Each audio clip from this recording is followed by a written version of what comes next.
मैं ये बोल रहा था कि मान लीजिए अगर बुध, जैसे बुध के ऊपर से सूर्य गोचर कर रहे हैं, तो बुध क्या हो गया? बेटा हो गया।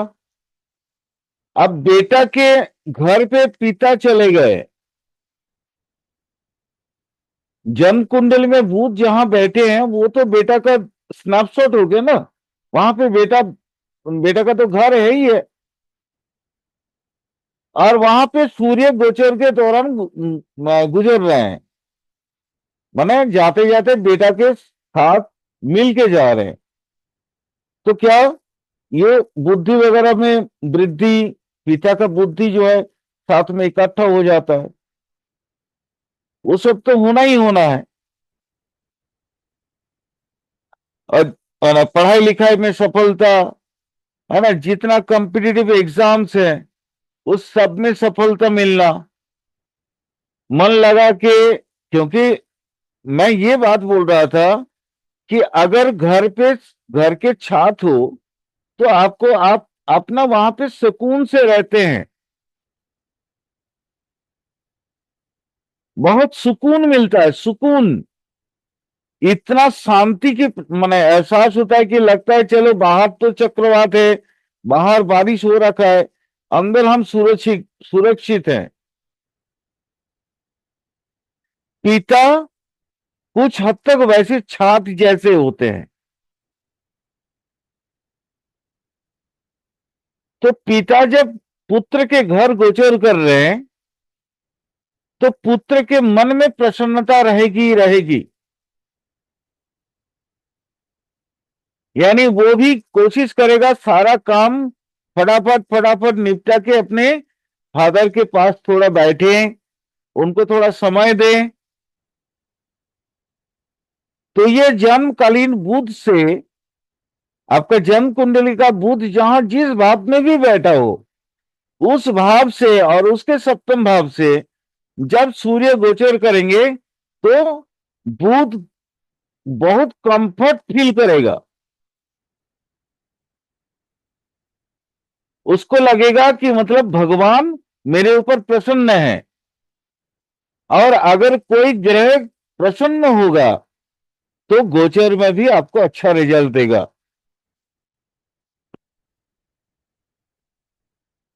अभी अभी मैंने बोला था बुध 0 डिग्री से लेकर 30 डिग्री तक गोचर में अच्छा फल देता है या बुरा फल देता है। उसको जो फल देना है देगा वो, पूरे राशि भर का फल देगा। और जन्मकालीन बुध के ऊपर से जब सूर्य गोचर करेंगे तो वो पूरा का पूरा राशि, पूरा महीना भर वो अच्छा ही फल देगा। और अपने जितने भी माने जातक के जितने बिगड़े हुए काम है उस महीना के दौरान वो, अगर जातक थोड़ा सा प्रयास करे तो बिगड़े हुए काम आसानी से सुलझ जाएगा और सभी प्रकार के कार्य में सफलता की प्राप्ति जातक को हो जाएगी।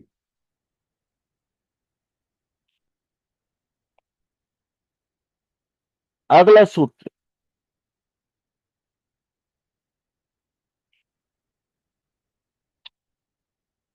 आपके जन्म कुंडली में गुरु जहां बैठे हैं, गुरु बृहस्पति,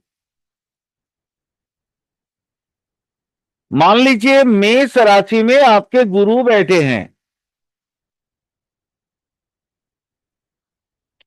और 14 अप्रैल के बाद सूर्य वहां से गोचर करेंगे।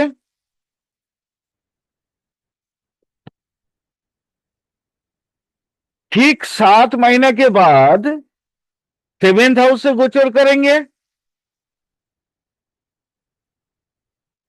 6 महीने के बाद, सॉरी, 7वां महीना में 6 महीने के बाद उसके सप्तम भाव से गोचर करेंगे। तो उस समय क्या होगा?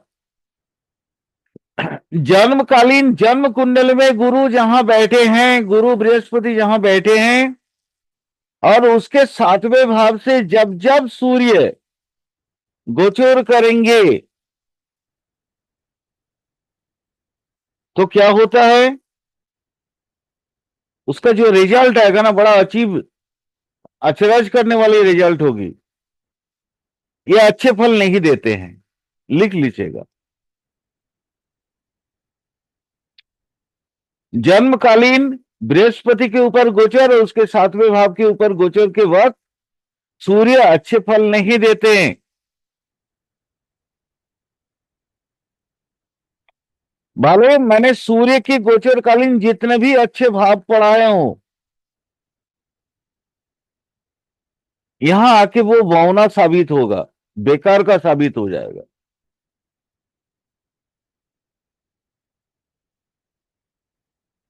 अच्छे फल कौन कौन से अच्छे फल नहीं देंगे, थोड़ा समझ लेते हैं। घर परिवार के लोग जितने भी होंगे, प्रायशः ही उनका शारीरिक कष्ट महसूस होगा, रोगोग्रस्त हो जाएंगे, यानी बीमार हो जाएंगे घर परिवार के लोग।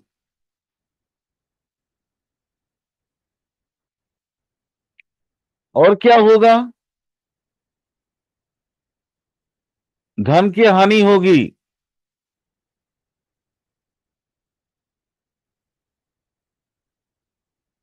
अब ये दो चीजें, मान लीजिए घर परिवार से अगर कोई जातक परेशान है और वो व्यवसायी पर्सन है, व्यावसायिक आदमी है, तो क्या वो व्यवसाय में अपना नजर या अपना पूर्ण 100% अपने मतलब ऊर्जा को दे पाएगा? नहीं दे पाएगा। यानी वो पूरा महीना के दौरान व्यवसाय में उसको हानि उठाना पड़ेगा।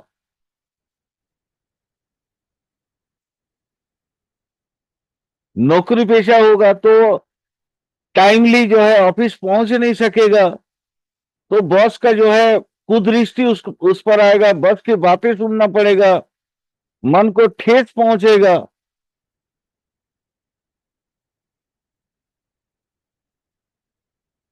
भले वो कितने ही एफिशिएंट कर्मचारी क्यों ना हो, लेकिन पदोन्नति नहीं हो पाएगी पूरे महीने का दौरान। कौन कौन सी 2 महीना? जहां आपके जन्म कुंडली में गुरु बैठे हैं वो महीना, और छठा महीने के बाद 7वां महीना, ये 2 महीना उसके लिए बहुत प्रॉब्लम वाला होगा।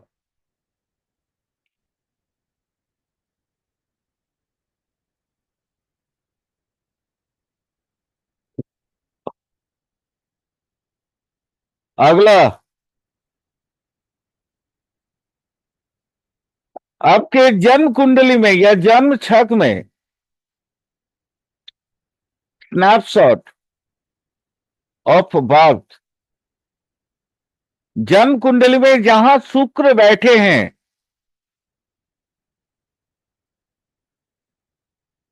वहां से और उसके 7वें भाव से जब जब सूर्य गोचर करेंगे, ये तो साल में 2 बार होगा ही होगा। मान लीजिए मेष राशि में अगर सूर्य बैठे हैं, तो बैसाख की महीना में सूर्य वहां गोचर करेंगे, और छठा महीने के बाद भी सूर्य उसके 7वें भाव को गोचर करेंगे। अंग्रेजी की महीना का हिसाब में अगर देखें तो 14 अप्रैल के बाद वो मेष राशि में आते हैं,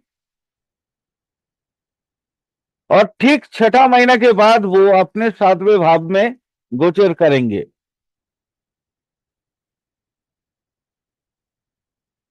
तो उस समय क्या क्या रिजल्ट होगा?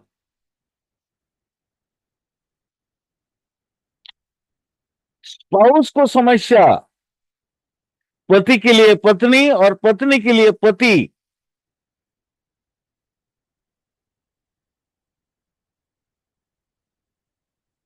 उनके प्रॉब्लम होते हैं। दाम्पत्य सुख नहीं मिलता।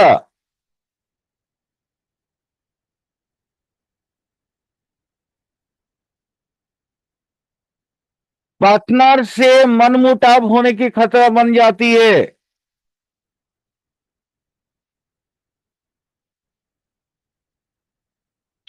शुक्र चूंकि खास करके स्त्री कारक ग्रह है, इसलिए जातक के लिए पत्नी अधिक बीमार होगी।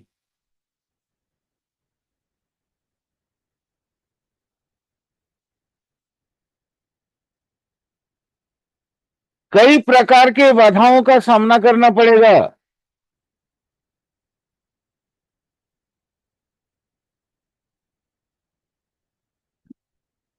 जातक अपने आयस आराम के लिए बहुत प्रयास करेगा, बहुत धन का अपव्यय करेगा, फिर भी उसके मानसिक शांति की प्राप्ति नहीं हो पाएगी।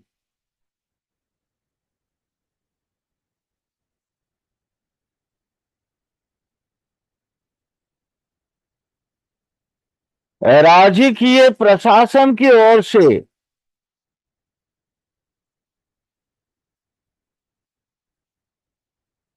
तकलीफ मिलना तय है।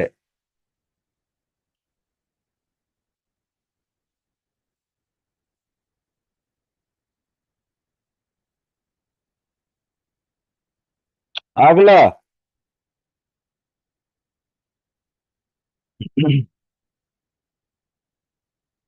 जन्म जन्मकालीन कुंडली का जहां पे शनि बैठे हैं,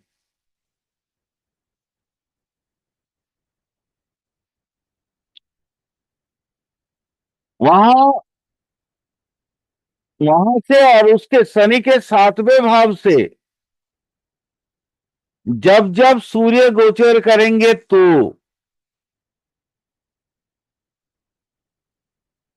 यह समय बड़ा कष्टपूर्ण होता है, कष्टदायक होता है।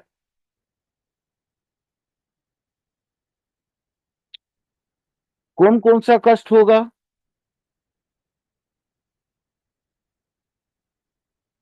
यात्राओं में परेशानी होगा,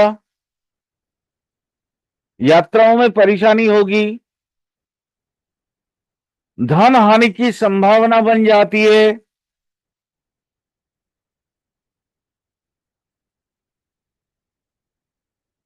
कई प्रकार की असफलताओं के सामना करना पड़ता है।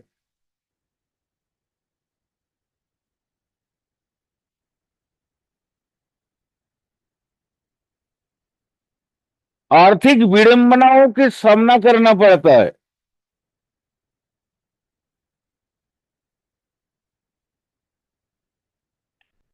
जातक के घर में जो नौकर चाकर होते हैं, वो भी ये पूरा 2 महीना के लिए जातक की आज्ञा की अवहेलना करने पे उतारू हो जाता है।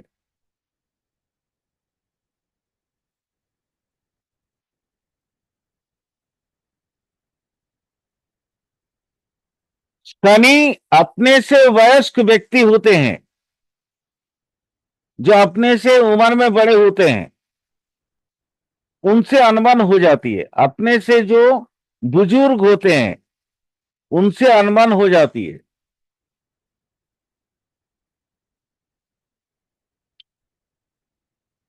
व्यवसाय में कमा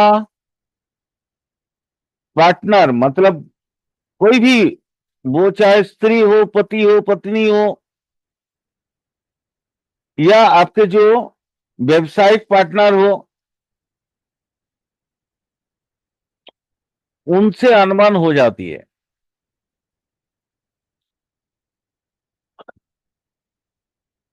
शनि शारीरिक ढांचाओं का कारक है। मतलब हम जो वो कंकाल देखते हैं ना, जो शरीर के अंदर हड्डियों का ढांचा है, वहां पे प्रॉब्लम, यानी हड्डियों में दर्द वगैरह होने के चांसेस बन जाते हैं। खास करके कमर के नीचे वाला हिस्सा में, वो मतलब टांग जो है, टांग, चाहे घुटना का दर्द हो, एड़ी का दर्द हो, टखना का दर्द हो, जंघा का दर्द हो, इस तरह का दर्द से परेशान हो जाता है जातक।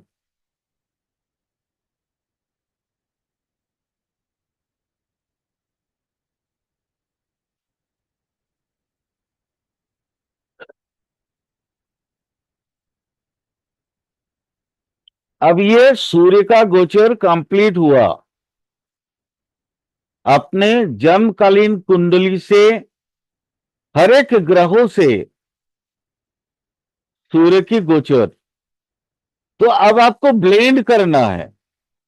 मैंने सूर्य का गोचर अकॉर्डिंग टू भाव दिखाया था, पहले लिखाया था। अब मैंने सूर्य का गोचर अकॉर्डिंग टू आपके जन्मकालीन जो स्नैपशॉट है, वहां पे जो ग्रह बैठे हैं, वहां से सूर्य का गोचर बताया। अब ये दोनों को मिला जुला के आपको रिजल्ट निकलना होगा, सूर्य का गोचर फल।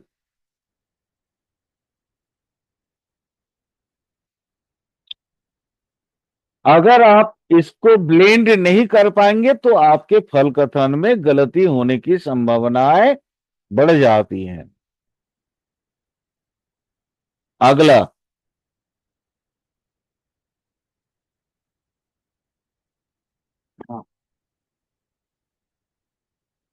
जन्मकालीन ग्रहों के ऊपर से चंद्रमा की गोचर।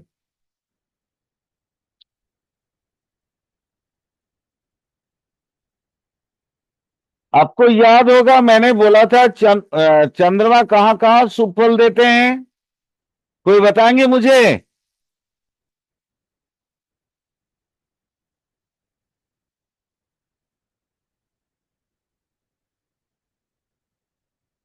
कोई बताएंगे?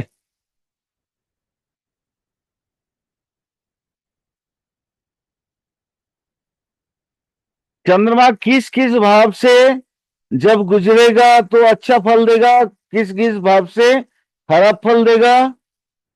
क्योंकि चंद्रमा ही एकमात्र जो है वो याद रहने वाला होगा। बाकी तो सब तो, हाँ, वैसे ये भी याद रखने वाले होते हैं पाप ग्रह भी, क्योंकि पाप ग्रह उपचय भाव से गुजरते समय अच्छे फल देते हैं। चंद्रमा कहाँ अच्छे फल देंगे?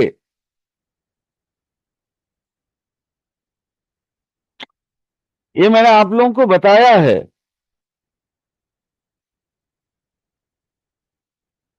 चंद्रमा 1, 3, 6, 7, 10 और 11वें में अच्छा भाव देता है, अच्छा फल देता है,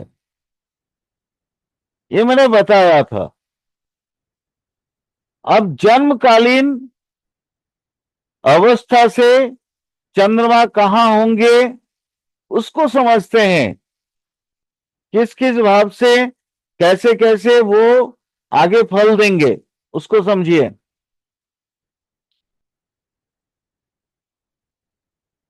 पहला,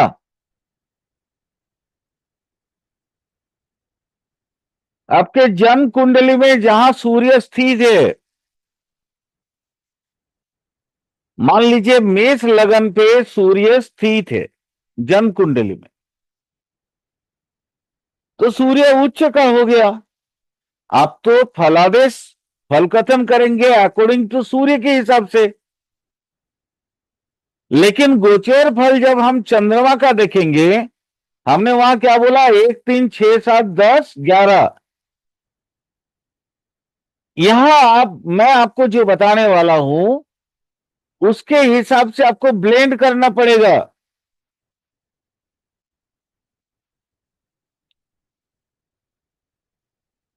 जैसे जन्मकालीन कुंडली का जहां सूर्य स्थित है वहां से अगर चंद्रमा गोचर कर रहे हो तो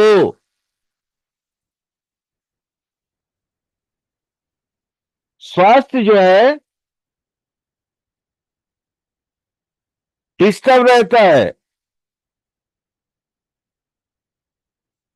अब वहां पे मैंने क्या बोला था, प्रथम भाव से जैसे गोचर करते हैं, मान लीजिए वही आपका लगन है, मेषी लगन हो गया आपका,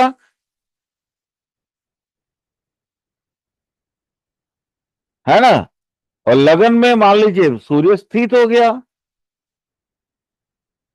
तो उत्तम रिजल्ट होनी चाहिए चंद्रमा का गोचर का, लेकिन उत्तम नहीं रहेगा, रिजल्ट खराब होगा। धन में कमी आएगी, आपके जितने भी कार्य की प्रचेष्टा रहेगी, वो प्रचेष्टा में आप हर वक्त सफल नहीं हो पाएंगे।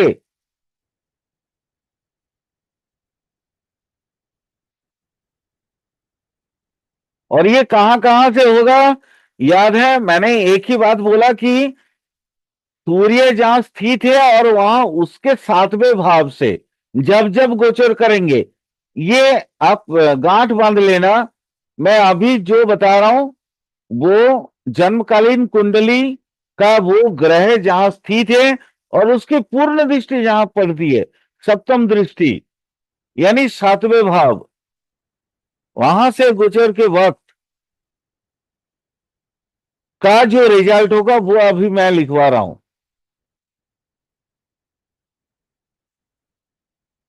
और क्या होगा, राज्य पक्ष से परेशानी झेलना पड़ेगा।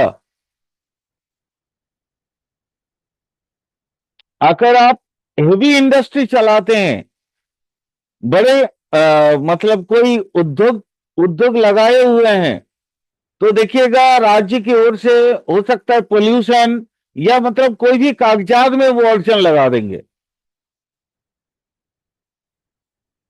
और पूरा 1 महीना के लिए आपको परेशान करके रख देंगे। चंद्र जब गोचर करेंगे तो चंद्र जो है 2.25 दिन के लिए होते हैं, तो 2.25 दिन में ही आपका हालत खराब कर देंगे वो।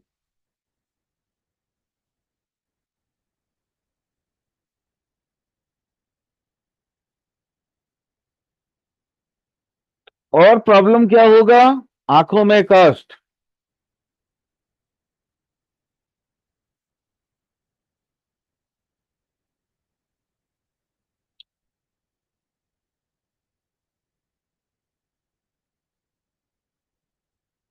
अगला,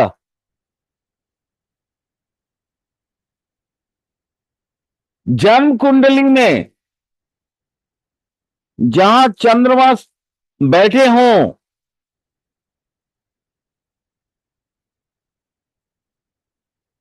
उसमें से मतलब आपका जो चंद्र राशि है उसमें से या उसके 7वें भाव से जब जब चंद्रमा गोचर करेंगे, तो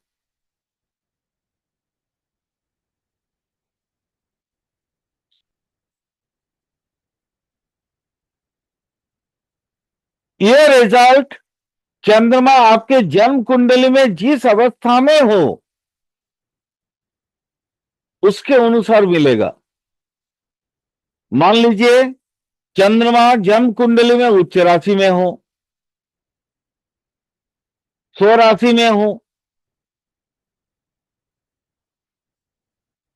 मित्र राशि में हो, उच्च नवांश में हो, यानी अच्छे अच्छे भाव में हो, तो गोचर के दौरान चंद्र जैसे ही चंद्र के ऊपर चंद्र आएंगे, तो वो जन्मकालीन जन्म कुंडली वाला जो स्थिति आपकी बनी हुई है उसके अनुसार आपका फल मिलेगा। अगर शुभ फल है तो शुभ फल मिलेगा, अशुभ फल है तो अशुभ फल मिलेगा।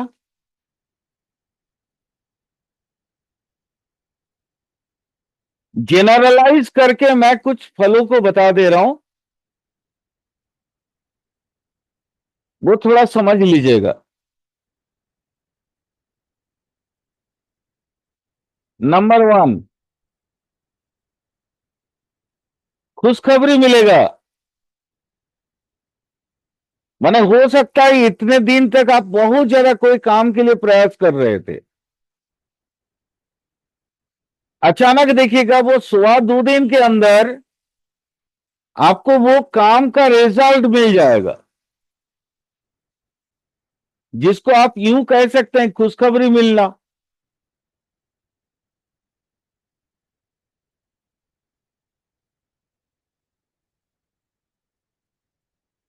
सडनली क्या होता है, सडनली धन में, मतलब धन की प्राप्ति या धन में वृद्धि।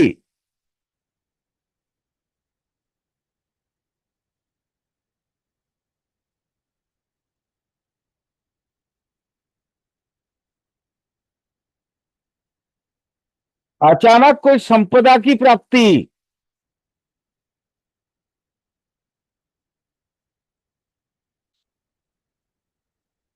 और क्या क्या होगा, यानी ये आपका जन्म कुंडली में जहां चंद्र बैठे हैं वहां, और उसके 7वें भाव, दोनों के ऊपर जब जब जब चंद्रमा गुजरेंगे तो आपको अकॉर्डिंग टू जन्मकालीन चंद्रमा के हिसाब से आपको फल मिलेगा।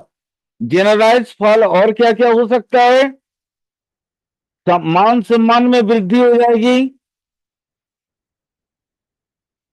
माता के सुख सेहत बहुत अच्छा रहेगा,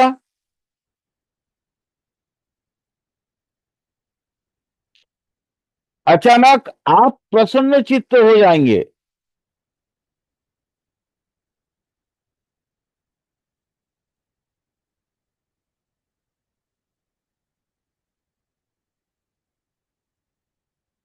अब मैं थोड़ा अशुभ फल की भी बात कर देता हूं। लक्ष्मी मैम, चंद्रमा पाप ग्रह कब बनता है? ऐसे चंद्रमा तो अच्छा ग्रह है, लेकिन पाप ग्रह बनता है, मैंने ये इतने पूरे साल में मैंने पढ़ाते समय कई हजार बार इसकी आलोचना की होगी। पाप ग्रह कब बनता है चंद्रमा?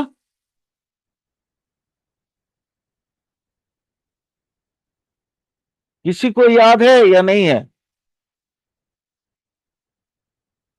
चंद्रमा जब क्षीण होती है जन्मकालीन कुंडली में, मतलब अमावस, माने अमावस आने वाले कृष्ण पक्ष की एकादशी तिथि से लेके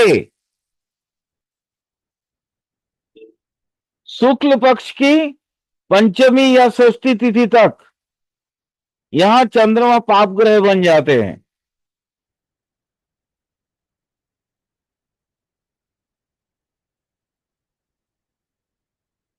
72 डिग्री आगे, 72 डिग्री पीछे।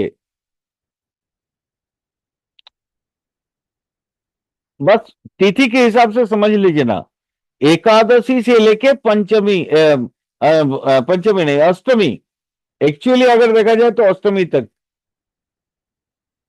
एकादशी से लेके अष्टमी तक। और अगर इसके अंदर आपकी माने जातक की पैदाइश हुई है तो वो क्षीण चंद्र के अधीन है, और क्षीण चंद्र के ऊपर जब जब चंद्र गुजरेंगे तो शुभ फल मिलेगा।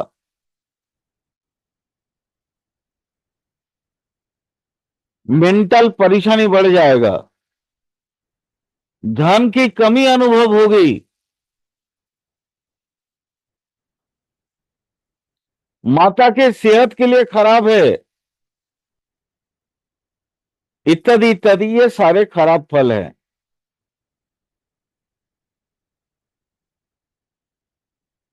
सूर्य हो गए, चंद्रमा हो गया, मंगल।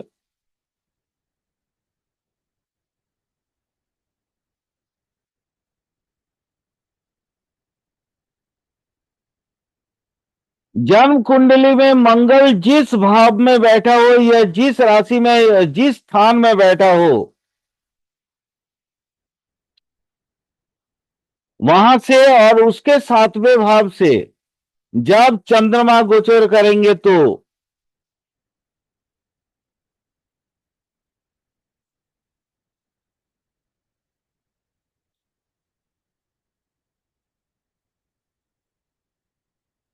अगर चंद्रमा, गोचरकालीन चंद्रमा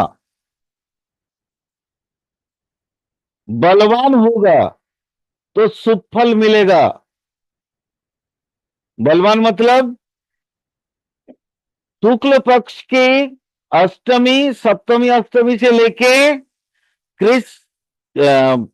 कृष्ण पक्ष का जो है, शुक्ल पक्ष की सप्तमी अष्टमी माने पूनम वगैरह सब कुछ उसके अंदर आ जाएगा।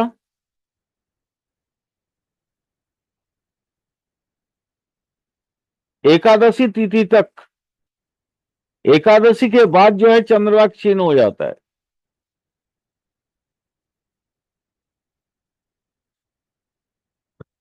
तो अगर शुभ चंद्र उस पर गोचर करेंगे, जब चंद्रमा क्षीण, और मतलब मैं आपको थोड़ा सहज तरीके से समझाने की कोशिश करूंगा।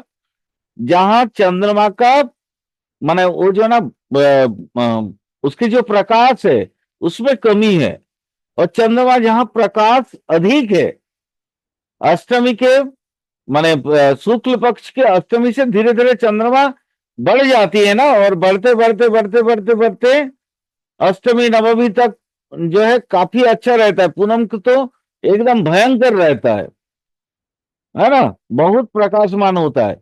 उसके बाद भी अगला पंचमी, षष्ठी, अष्टमी तक जो है ठीक ठाक चलता है, फिर आहिस्ता आहिस्ता कम हो जाता है। तो 15 दिन मान सकते हैं ना, अष्टमी टू अष्टमी मान लीजिए, लेकिन कृष्ण पक्ष का नहीं, शुक्ल पक्ष का। शुभ ग्रह माने अब ये शुभ चंद्रमा जब जब मंगल के ऊपर गोचर करेंगे तो अच्छे फल मिलेंगे, और पाप चंद्रमा जब जब गोचर करेंगे मंगल के ऊपर तो रिजल्ट जो है वो सही नहीं होगा।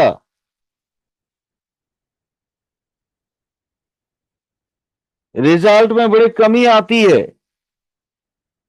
कमी क्या क्या? शत्रु भय बढ़ जाना,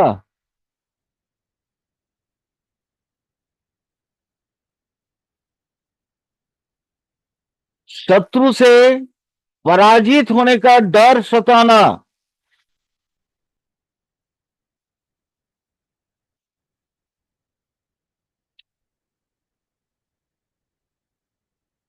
धन में कमी आना, मानसिक सुख शांति में कमी आना,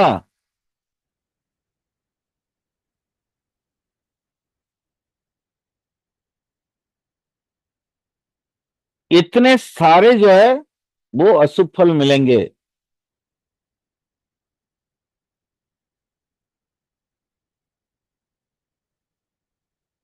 अगला,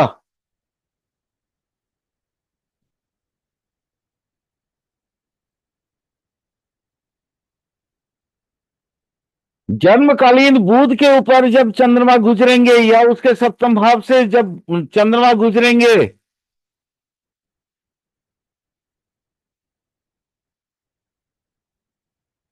सेम रिजल्ट होगा। मतलब अगर क्षीण चंद्र गुजरेंगे तो खराब फल, और बलवान चंद्र गुजरेंगे तो अच्छे फल।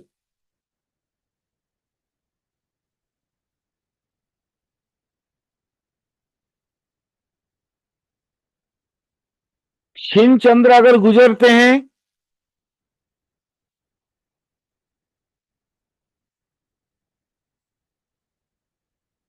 ये खास करके वो लिपिकार जो होते हैं, साहित्यकार, लिपिकार, चित्र मतलब जो क्लरिकल जॉब करते हैं या जो साहित्य का जॉब करते हैं, तो माने किताब इत्यादि लिखते रहते हैं, उनके लिए बहुत घातक साबित होता है।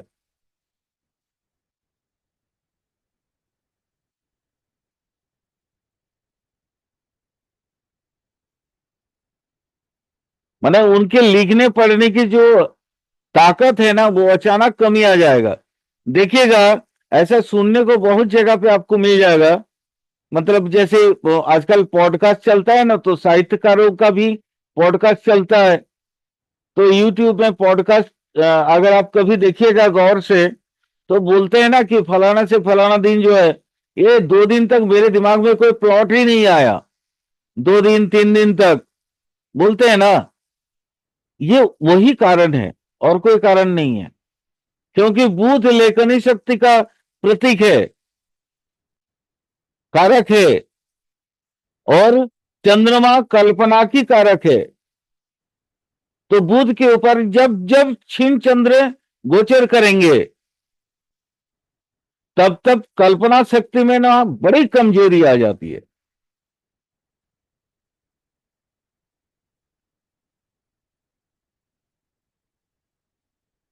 इसके दौरान और क्या क्या खराब फल मिल सकता है?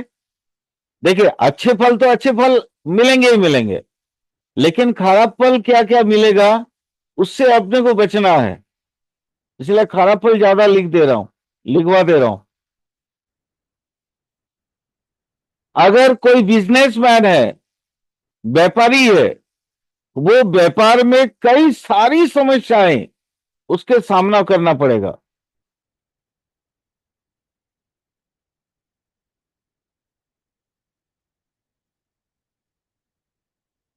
अचानक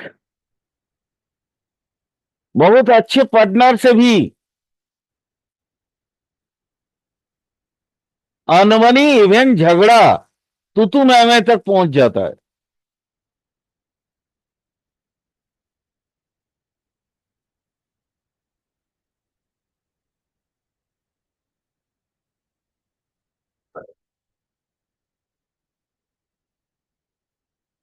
अशुभ समाचार की प्राप्ति होना,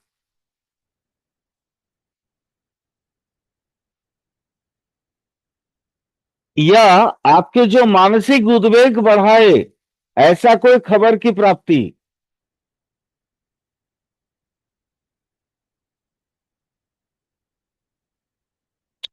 अब शुभ चंद्र है, तो शुभ फल की प्राप्ति, सारे सारे शुभ शुभ होंगे, जितने मैंने बताया उसको पलट